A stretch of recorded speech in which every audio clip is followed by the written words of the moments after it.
આજે આપણે 11મા ધોરણમાં સ્વાધ્યાય નંબર 3 ત્રિકોણમિતીય વિધેયો એમાં આપણે એકમ વર્તુળનો ઉપયોગ શીખશું। હવે એકમ વર્તુળનો ઉપયોગ આપણે જ્યારે શીખીએ છીએ ત્યારે આપણે ધોરણ 9 અને 10માં ત્રિકોણમિતિ જે તમે શીખી ગયા હતા એના જાણીતા ખૂણાના મૂલ્યો પહેલા આપણે કોઠામાં યાદ કરી લઈએ। આપણે જાણીતા જે ખૂણા 45 અંશ 30 અંશ 60 અંશ 0 અંશ તો એ બધાના મૂલ્યોનો એક કોઠો હું દોરું છું। એ કોઠો તમારે યાદ રાખવાનો છે કાયમ માટે। તો હું એ મૂલ્યોનો કોઠો ખૂણાના મૂલ્યોનો કોઠો ત્રિકોણમિતીય વિધેયો માટે દોરું છું। પહેલું ખાનું વિધેયનું નામ વિધેય પોતે, પછી 0 અંશ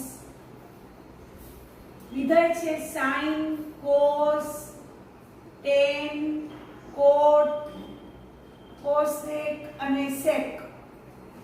હવે 0 અંશ તો sin 0 તો sin 0 0 થશે, cos 0 1 થશે, tan 0 એટલે sin ભાગ્યા cos 0 ભાગ્યા 1 એટલે 0 થશે, cot એટલે cos ભાગ્યા sin એટલે 1 ભાગ્યા 0 એટલે અવ્યાખ્યાયિત અથવા તમે એને ઇન્ફિનિટી કહી શકો છો। અવ્યાખ્યાયિત 1 ભાગ્યા 0 cos ભાગ્યા sin 1 ભાગ્યા 0 એટલે અવ્યાખ્યાયિત થશે, cosec એટલે 1/sin એટલે 1/0 એટલે ઇન્ફિનિટી, અને sec એટલે 1/cos એટલે 1/1 એટલે 1। 0 પછી આવશે 90 અંશ એટલે π/2 રેડિયન, sin π/2 1 થશે, sin 90 અંશ 1, cos π/2 0, tan એટલે sin ભાગ્યા cos 1/0 એટલે ઇન્ફિનિટી, cot એટલે cos ભાગ્યા sin 0 ભાગ્યા 1 એટલે 0, cosec એટલે 1/sin એટલે 1 નો વ્યસ્ત 1, sec એટલે 1/cos એટલે 1/0 એટલે ઇન્ફિનિટી।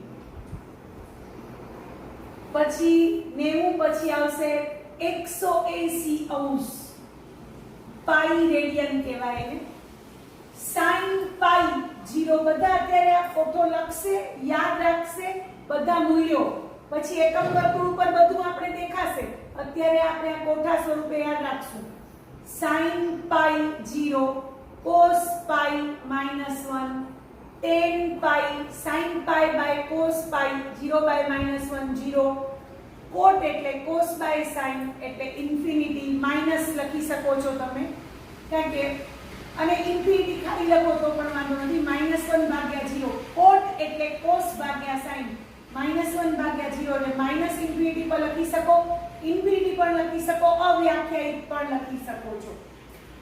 cosec એટલે 1/sin 1/0 એટલે ઇન્ફિનિટી, અને sec એટલે 1/cos એટલે -1। પછી 180 પછી આવશે 3π/2 એટલે 270 અંશ, તો sin 3π/2 -1 અત્યારે બધા જ ખાલી લખશે, પછી એકમ વર્તુળ પર બધું દેખાશે, cos 3π/2 0, tan sin by cos એટલે -ઇન્ફિનિટી, cot એટલે cos by sin એટલે 0, cosec એટલે 1/sin એટલે -1, sec એટલે 1/cos એટલે ઇન્ફિનિટી। પછી 2π એટલે 360 અંશ, sin 2π 0, cos 2π 1 અત્યારે મૂલ્યો બધા ખાસ યાદ રાખશે, tan 2π sin 2π by cos 2π 0, cot 2π cos by sin એટલે 1/0 એટલે ઇન્ફિનિટી, cosec એટલે 1/sin એટલે ઇન્ફિનિટી 1/0, અને sec એટલે 1/1 એટલે 1। આ તમારા માટે બધા નવા મૂલ્યો હતા। 0 90 180 270 360 પહેલા બધા જ એકમ વર્તુળ ઉપરના બિંદુઓ છે, આ બધા હું બતાવીશ તમને, પણ યાદ તો રાખવાના જ છે। હવે હું જાણીતા તમે જે 30 અંશ પછી 60 અંશ 45 અંશ એવાના આપણે જે મૂલ્યો જાણતા હતા એ પણ અત્યારે યાદ કરી લઈએ છીએ ભેગા ભેગા. તો અહીંયા જોશે બધા કે આપણે પહેલા π/3 એટલે 60° લેશું.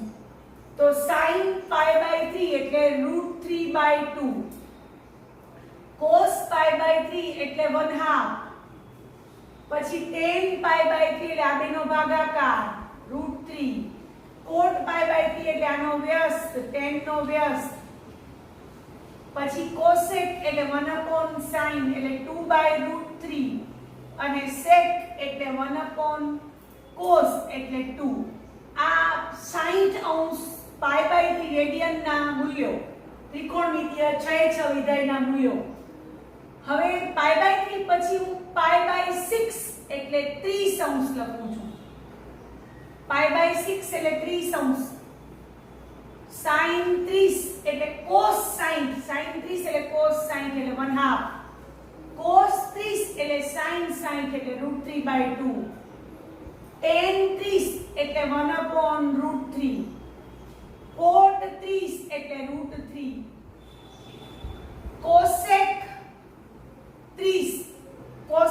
30 એટલે sin 30 નું વ્યસ્ત 2 અને sec 30 એટલે 2/√3. આ બંને 60 અને 30 ના હવે π/4 એટલે 45° ના લખીએ છીએ. આ તમે ધોરણ નંબર 9 અને 10 માં આનો ઉપયોગ કર્યો છે, તો એ તમને લોકોને આવડવા જ જોઈએ. આ આવડશે પછી ત્રિકોણમિતિ આવડશે, નહીતર નહીં આવડે. sin 45 1/√2, cos 45 1/√2, tan 45 1, cot 45 1, cosec 45 √2, sec 45 √2. તો આ પહેલો કોઠો કોષ્ટક જે જિંદગીભર યાદ રાખવાનો છે ગણિતના વિદ્યાર્થીઓએ ખાસ. તો આ આપણે મૂલ્યોના કોઠાનું આપણે અહીંયા સમજણ લીધી. હવે આપણે એકમ વર્તુળ તરફ જઈએ છીએ. એકમ વર્તુળમાં બધાનો ઉપયોગ આવશે એટલે પહેલે મેં કોષ્ટક દોરી લીધું. હવે હું તમને એકમ વર્તુળ સમજાવવા જઈ રહી છું. ત્રિકોણમિતિ માટે અગત્યનું અંગ એટલે એકમ વર્તુળ છે. આખું ત્રિકોણમિતિ એના ઉપર આધારિત છે. બધા વિદ્યાર્થીઓ એકદમ ધ્યાનથી સમજશે અને લખશે. પછી પહેલા હું સમજાવીશ, પછી બધું લખાવીશ. તો એકમ વર્તુળ કોને કહેવાય? એકમ વર્તુળ કોને કહેવાય? જેનું કેન્દ્ર ઉગમ બિંદુ છે O00 અને ત્રિજ્યા 1 એકમ છે, એવા વર્તુળને આપણે એકમ વર્તુળ કહીશું. તો બધા વિદ્યાર્થીઓ એકમ વર્તુળની વ્યાખ્યા લખશે. જેનું કેન્દ્ર ઉગમ બિંદુ હોય અને ત્રિજ્યા 1 એકમ હોય તેવા વર્તુળને આપણે એકમ વર્તુળ, યુનિટ સર્કલ ઇંગ્લિશમાં આપણે કહીશું. હવે ઈ એકમ વર્તુળ જે હું દોરીશ, ઈ એકમ વર્તુળ કઈ રીતે દોરી લઈશું? બધાનું ધ્યાન અહીંયા હશે, બોર્ડ ઉપર એકદમ.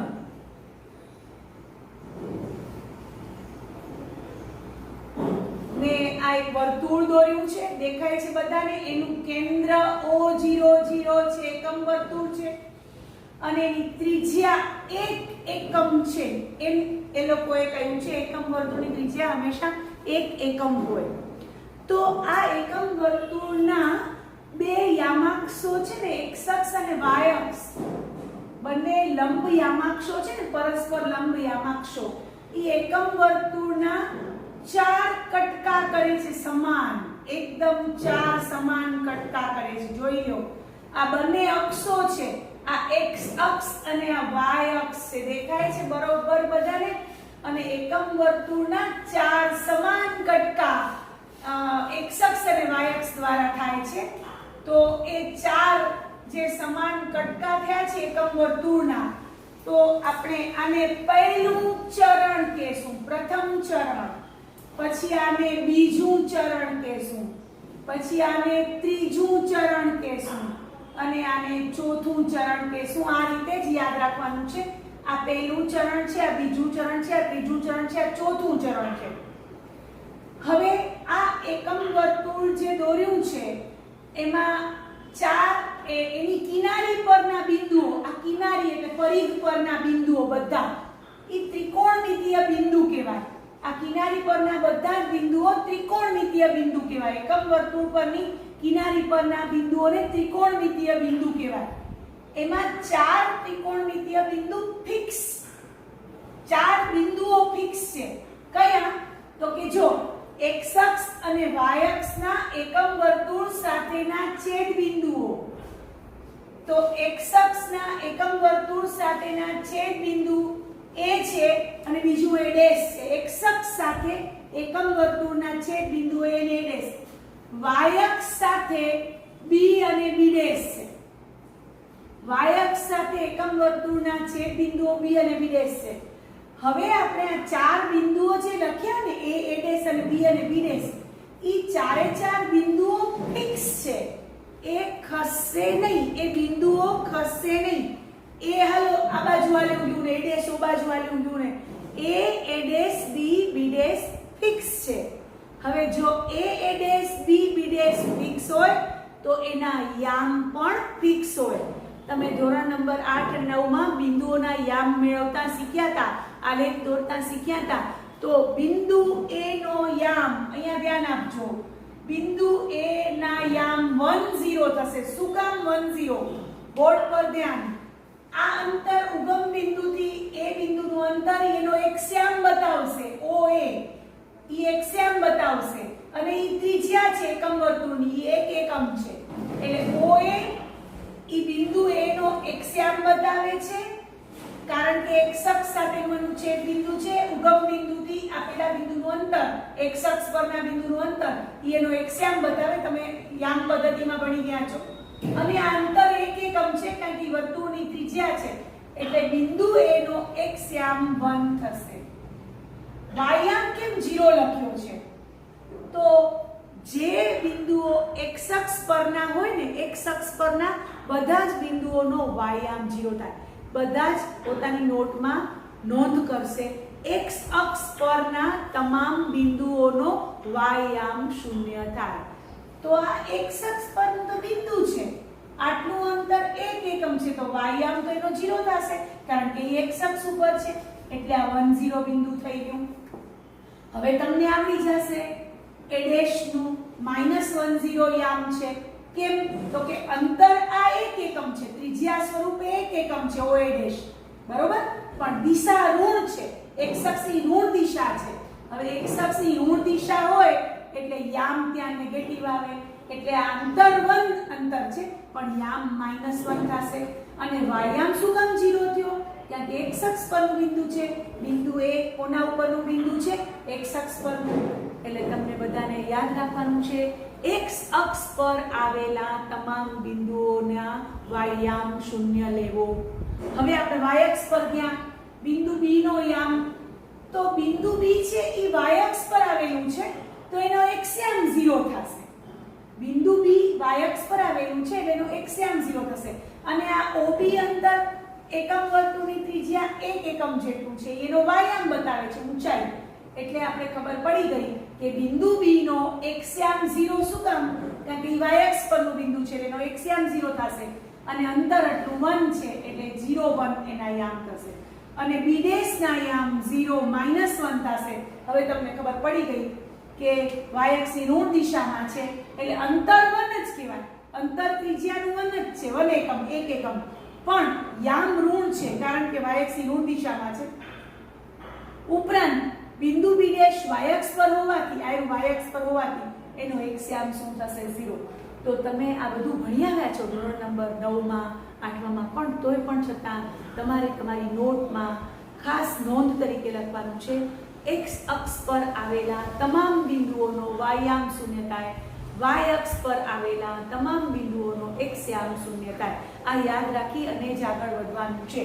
તો આ રીતે મેં એકમ વર્તુળમાં આ પહેલું ચરણ, આ બીજું ચરણ, આ ત્રીજું ચરણ, આ ચોથું ચરણ, એમ 4 ચરણ 2 અક્ષો દ્વારા ભાગ પાડ્યા એકમ વર્તુળના.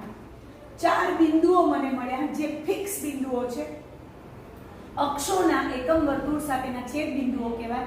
x અક્ષના છેદ બિંદુઓ A અને A ડેશ, y અક્ષના છેદ બિંદુઓ B અને B ડેશ. ચારે બિંદુઓના યામ લખ્યા, હમણાં સમજાવ્યું. આના યામ 1 0, આના યામ -1 0, B ના યામ 0 1, B b' - 0 -1. હવે આપણે આગળ વધીએ છીએ. હવે તમે બધા ધ્યાન રાખજો કે એકમ વર્તુળ પર આપણે હવે જે દિશા એકમ વર્તુળ પર મેં કહ્યું કિનારી ઉપરના બધા જ બિંદુઓ ત્રિકોણમિતીય બિંદુઓ કહેવાય. આ કિનારી ઉપર અસંખ્ય બિંદુઓ આવેલા છે. કિનારી ઉપર અંદર બહાર ક્યાંય નહીં, કિનારી ઉપર આવેલા બિંદુઓ એ ત્રિકોણમિતીય બિંદુ કહેવાય. તો તમે એકમ વર્તુળ પર આ રીતે પણ જઈ શકો છો. એને આમ મારી આંગળી જોજો તો આ રીતે ઘડિયાળના કાંટાની વિરુદ્ધ દિશામાં તમે જઈ શકો છો. આખું એકમ વર્તુળ આવી રીતે તમે પૂરું કરી શકો છો. અથવા તમે ઘડિયાળના કાંટાની દિશામાં પણ તમે આમ જઈ શકો છો. આખું ચક્ર તમે પૂરું કરી શકો છો. તો યાદ રાખો કે ઘડિયાળના કાંટાની વિરુદ્ધ દિશા એ ધન દિશા ગણાશે. એમાં ત્રિકોણમિતીય બિંદુઓ ધન આવશે, એના મૂલ્યો એના ખૂણાઓ ધન આવશે. અને ઘડિયાળના કાંટાની દિશામાં આવેલા ખૂણાઓ એ હંમેશા ઋણ આવશે. મેં તમને આગળ શીખવાડ્યું છે, છતાં ફરીવાર બધા યાદ રાખશે. તો આપણે ધારો કે ધન દિશામાં આવી રીતે આગળ વધીએ છીએ તો આ ધન દિશા બતાવે છે, ઘડિયાળના કાંટાની વિરુદ્ધ દિશા. તો એમાં તમારી પાસે અહીંયા ત્રિકોણમિતીય બિંદુ 0° થી માની લો ખૂણો ચાલુ કર્યો. બિંદુ A પાસેથી ચાલુ કરવાનો. બિંદુ A પાસેથી 0° આપણે કહી શકીએ છીએ, 0 પણ કહી શકીએ છીએ. પછી આ તમને દેખાય છે કે 90 નો ખૂણો દેખાય છે. તો આને તમે π/2 અથવા બરાબર 90° પણ કહી શકો છો. બિંદુ B પાસે 90° નો ખૂણો છે, π/2 રેડિયન કહેવાય. હવે તમે A' પાસે આવ્યા તો આખું કોણમાં આટલું પૂરું થયું એટલે ઈ પાઈ છે. પાઈ એટલે 180° તમે કહી શકો છો. પાઈ રેડિયન કહેવાય, 180°. હવે તમે B' પાસે આવ્યા તો આમાં 0 માં 90 ઉમેર્યા એટલે 90 આવ્યા, 90 માં 90 ઉમેર્યા એટલે 180 આવ્યા, 180 માં 90 ઉમેરો એટલે 270 આવે. એને 3π/2 કહેશું. એને અંશમાં લખવા હોય તો 270° કહેશું. 3π/2 ધન દિશામાં. આપણે ધન દિશામાં એટલે બધાના મૂલ્યો ધન આવે. જો બધા ખૂણાઓ ધન છે, 0 પછી 90°, 180°, 270°. વળી પાછા અહીંયા તમે A પાસે આવ્યા, આખું ચક્ર પૂરું કરી તમે 0 પાસેથી તમે નીકળ્યા અને તમે પાછા A પાસે આવ્યા, બિંદુ A પાસે, તો હવે 2π કહેવાશે. એ શું કહેવાશે? 2π. π/2 ઉમેરતા જાશું. 0 પછી π/2 પછી π પછી 3π/2 પછી 2π. કેમ? કારણ કે 4π/2, 3π/2 માં π/2 ઉમેરો એટલે શું થાય? 4π/2. 4π/2 એટલે 2π થશે. તો આ 2π એ એકમ વર્તુળ પરનું બિંદુ છે. તો બધા ખાસ ધ્યાન રાખશે. આ રીતે આપણે એકમ વર્તુળ પરનું બિંદુ દર્શાવ્યા. ત્રિકોણમિતીય બિંદુ 0, π/2, π, 3π/2, 2π. કઈ દિશામાં? ધન દિશામાં. અને એકમ વર્તુળની કિનારી ઉપર તો બહુ ઘણા બધા અસંખ્ય બિંદુઓ આવેલા છે, પણ આપણે જાણીતા બિંદુઓ લીધા 0, 90, 180°, 270°, 360°. 2π એટલે કેટલા કહેવાય? 360°. તો આ રીતે આપણે ધન દિશામાં આ રીતે જઈ શકીએ છીએ. હવે ધારો કે આપણે ઋણ દિશામાં જવું હોય તો ઋણ દિશામાં એટલે આ દિશામાં જવાનું, તો ઘડિયાળના કાંટાની દિશામાં જવાનું. તો ત્યારે તમે વિચારશો તો આમ જશો 0 થી કરીને B' તરફ તો ત્યાં -π/2 થશે. -π/2 ઋણ દિશામાં, આ દિશામાં. પછી અહીંયા -π થશે, પછી આ -3π/2 થશે, અહીંયા -2π થશે. કઈ દિશામાં? જો ઋણ દિશામાં જશો તો 0 થી -π/2 તમારે આમ જવું પડશે. તમે 0 થી પહેલા ચરણ બાજુ જાઓ તો એ ધન દિશા કહેવાય. 0 થી તમે ચોથા ચરણ થી આમ જાઓ તો એ ઋણ દિશા કહેવાય. આ 0 થી π/2, π/2 થી π, π થી 3π/2, 3π/2 થી 2π એ ધન દિશા થઈ. π/2 ઉમેરતા જાઓ. જો 0, π/2, π, 3π/2, 2π, 5π/2, 3π, 7π/2, 4π, 9π/2, 5π, 11π/2, 6π. તો આ રીતે તમે π/2 ધન દિશામાં ઉમેરતા જાઓ તો દરેક બિંદુ પાસેના ત્રિકોણમિતીય બિંદુ તમને મળે.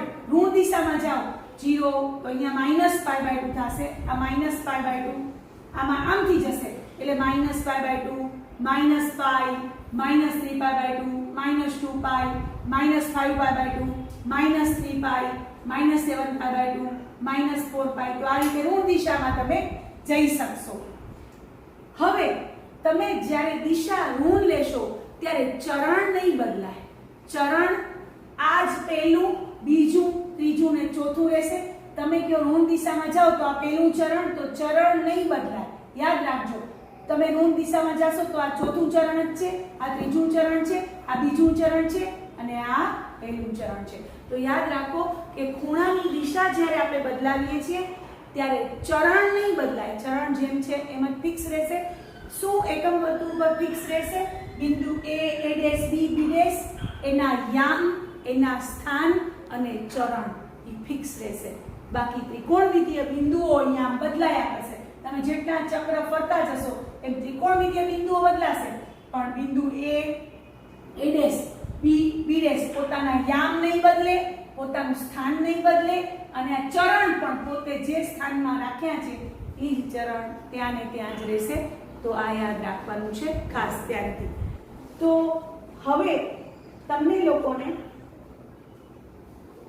બિંદુ A પાસે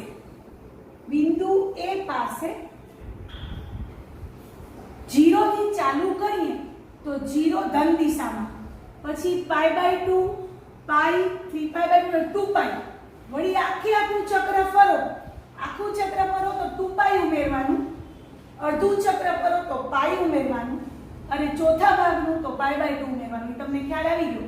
તો આખું 0 થી કરીને 2π આવે, વળી આખું ફર્યા તો 4π, વળી આખું ફર્યા તો 6π। ઋણ દિશામાં જાઓ તો 0 થી -2π -4π -6π, બરોબર? તો જોયું કે બિંદુ A પાસે પાઈના બેકી સહગુણકો આવે છે। બિંદુ A પાસે પાઈના બધા બેકી સહગુણકો, ધન દિશામાં જાઓ કે ઋણ દિશામાં જાઓ પાઈના કેવા સહગુણકો આવશે? બિંદુ A પાસે પાઈના બેકી સહગુણકો યાદ રાખવાનું છે। હા, બિંદુ A' પાસે જઈએ તો બિંદુ A' પાસે પહેલા અહીંયા પહેલું જામ ફર્યા તો અહીંયા પાઈ આવ્યું, પાઈ ધન દિશામાં પાઈ, પછી અહીંયા 2π, અહીંયા વળી 3π 2π ઉમેરતા જવાનું, આખું ચક્ર ફરો તો 2π ઉમેરતા જવાનું ધન દિશામાં, ઋણ દિશામાં હોય તો -2π ઉમેરતા જવાનું। તો જો પહેલા આ પાઈ, પછી આખું ચક્ર ફરીને પાછા આવ્યા તો 3π, આખું ચક્ર ફરીને આવ્યા તો 5π, આખું ચક્ર ફરીને આવ્યા તો 7π ધન દિશામાં। ઋણ દિશામાં જઈએ તો અહીંયા ધ્યાન, તો 0 થી -π, પાછું -π થી -3π, પછી પાછું -5π, અહીંયા જવાનું, પાછું અહીંયા જવાનું -7π। તો આ રીતે બિંદુ A' પાસે પાઈના એકી સહગુણકો આવશે, યાદ રાખવાનું છે। બિંદુ A પાસે પાઈના બેકી સહગુણકો આવશે, બિંદુ A' પાસે પાઈના એકી સહગુણકો આવશે। હવે B અને B' પાસે જોઈ લઈએ તો B પાસે આપણે જઈએ છીએ તો પહેલો π/2 આવે છે, આયો π/2 ધન દિશામાં, પછી એમાં 2π આખું ઉમેરો, આખું ચક્ર ઉમેરીને પાછા અહીંયા જઈએ છીએ। આપણે કોઈ પણ સ્થાન પર પાછા જાશું તો 2π ઉમેરશું ધન દિશામાં, ઋણ દિશામાં -2π ઉમેરશું। તો હું અહીંયાથી π/2 થી જો આમ આખું ચક્ર ફરી ધન દિશામાં પાછી π/2 પાસે આવી તો 2π ઉમેરાના, π/2 + 2π એટલે 5π/2। તો π/2 પછી 5π/2 પછી 9π/2 13π/2। ઋણ દિશામાં જાઓ તો ઋણ દિશામાં તમે આવી રીતે અહીંયાથી એ ને અહીંયા પહોંચ્યા -3π/2 -7π/2 માં -2π એડ કરતા જવાના, ઓમાં 2π આમાં -2π ઉમેરતા જવાના। તો આ -3π/2 -7π/2 -11π/2।